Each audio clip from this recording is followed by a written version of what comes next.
Welcome to Toonzo BD. একটি সবুজ বনে থাকত ছোট্ট হাতি টুম্পা। টুম্পা খুব ভালো ছিল। তার একটি ইচ্ছে ছিল, সে বড় গাছে উঠতে চাইত আর গাছের উপর থেকে বন দেখতে চাইত। কিন্তু টুম্পা গাছে উঠতে পারত না বলে সব সময় মন খারাপ করত। একদিন একটি ছোট্ট কাঠবিড়ালি চিকু টুম্পার মন খারাপ দেখে জিজ্ঞাসা করল, কি হয়েছে টুম্পা? টুম্পা বলল, তুমি গাছে উঠতে পারো, কিন্তু আমি পারি না। তোমার কত আনন্দ, চাইলেই তুমি উপর থেকে পুরো বন দেখতে পারো। চিকু হাসল।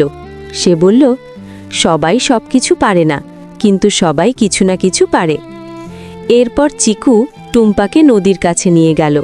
চিকু টুম্পার পিছে বসল। টুম্পা সুর দিয়ে আকাশের দিকে পানি ছুড়ল। আকাশে তৈরি হলো রঙিন রংধনু। এই সুন্দর দৃশ্য দেখে চিকু খুব খুশি হলো, আর টুম্পাও হাসল। সে বুঝল সেও অনেক কিছু পারে। চিকু বলল, আমি খুব ক্ষুধার্ত। এ কথা শুনে টুম্পা চিকুকে সাহায্য করল। সে সুরে করে চিকুকে তুলে ধরল, আর চিকু কাছের একটি গাছ থেকে কয়েকটি ফল আনল। চিকু খুব খুশি হয়ে টুম্পাকে বলল, ধন্যবাদ বন্ধু।